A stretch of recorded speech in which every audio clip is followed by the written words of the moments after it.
Hi friends, I'm Tammy K. Welcome to my channel. Today we're painting some simple florals with mostly blue and pink colors.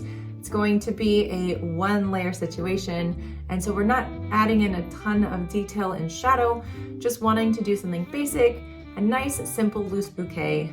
So let's get to it. Also, I'm gonna advertise my Skillshare course. It is free for 30 days if you wanna click the link below. It's all about painting loose florals and letting go of perfectionism. So let's try to do that today as we paint our loose floral bouquet. So I'm starting out with my Winsor Newton paints, and I've got a dagger brush by Christy Rice. We're dipping into the aqua, guys, and we're just gonna start with some really loose petals. So this is a fun little project, and it's quick and it's easy. And so if you find yourself kind of nervous about creating loose florals, this is a great place to start. We don't have a ton of layers, a ton of details. So I'm working quickly and just kind of intuitively putting down these little marks that are all just pointing back towards the center of the flower.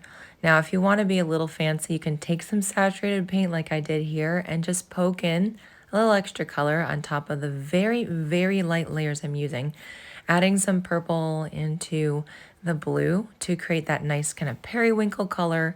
And the idea here is I want to create contrast not with the layers, but with some maybe lighter and some medium or darker values. But we're going pretty light with this one.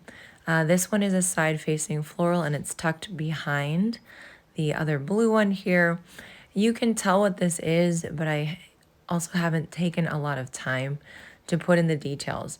I want you guys to use this as a practice for just trying to relax, let go, and just see what kind of flowers you can create just by using a funky brush. It's a bit of a different shape than you might be used to. Use what you have. I'm sure you probably most likely don't have this brush. If you do, it's a fantastic brush. It is large.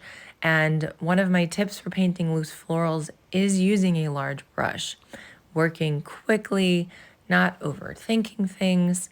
So with this composition here, I'm just trying to create some interest as I'm putting in various colors to contrast each other. So we've got the aqua, we've got the periwinkle, we've got that bright pink, and you can see that I'm just swiping the brush, just kind of swooping it around, and everything points back to the center of the flower.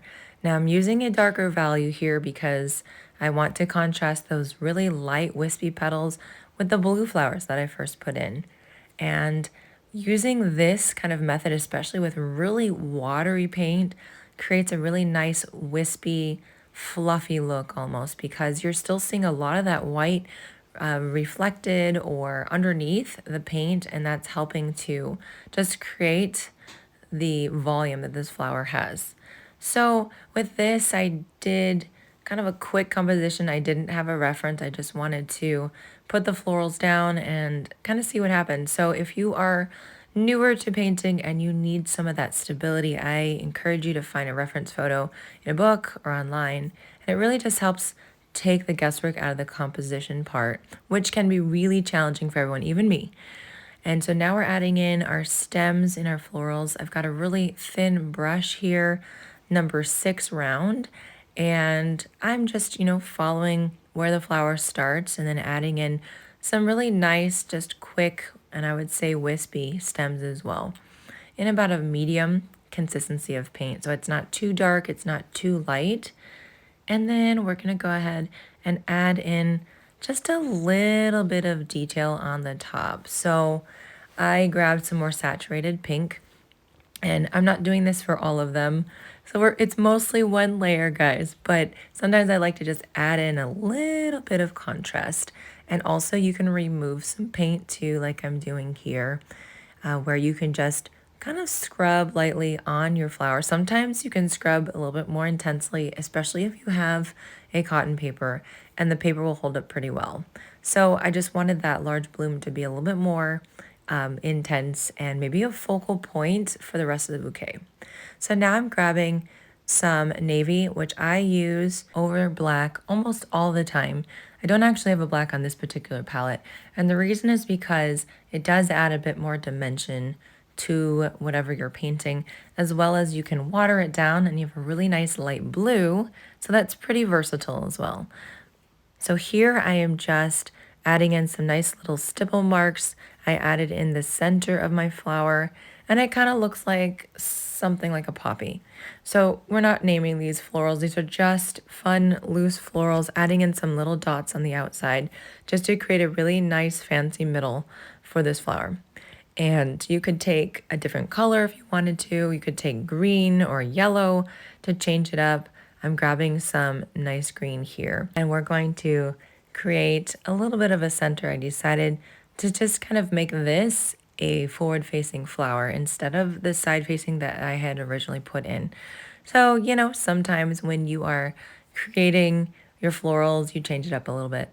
And right here, I'm just adding that little extra bit of green that connects to the back of the flower to sustain it and to connect it to the stem. So I do like to stipple a lot. It's just really creating these tiny little dots in your composition on your flower, and it gives some texture. Just doing some lines here on this floral as well, in the periwinkle. So just be very loose about this. And when you're doing a painting like this, it's a really nice practice because as you keep doing it, you start to get better and better at it, meaning you're just more proficient. You're not worried so much about getting everything right. And my biggest philosophy is just putting the marks on paper, enjoying that process, not worrying about what it's going to look like in the end, because then you're not enjoying the whole session. And the whole point of this, as a therapist, I would say, is for the self-care piece. Doing something that's relaxing, that gets your mind off your stress, and that creates some really nice joy and happiness in the experience. So I decided here I wanted to add just a little bit more contrast to this flower, so creating a little bit of that medium tone to darken it up just a tad in some of the places. So I'm not adding a ton of marks here. I just like to paint intuitively and put the marks down where I think makes sense. So guys, if you're liking this video, please hit the like button, subscribe to the channel, and remember I'm on Patreon, I teach there. I also teach full courses and classes on Skillshare, and you can get 30 days free if you click the link in the description, so you can check those fun things out. My Italian art retreat is still open for registrants, so if you want to know more information, you can look for it down below. A little bit of splatter, guys, just some really nice light watery paint, and you tap your brush to create some lovely magical marks. I hope you enjoyed painting this with me today, and we're adding in a little bit of aqua. If you guys have questions, always feel free to send a message on Instagram, and I am excited to connect with you guys. All right, guys, I hope you enjoyed painting that with me. And if you need to smile, just sometimes you gotta sit down, paint something simple with the most favorite colors on your palette, and you'll see how quickly it helps turn around your day. Thanks for spending a few moments with me. See you guys soon.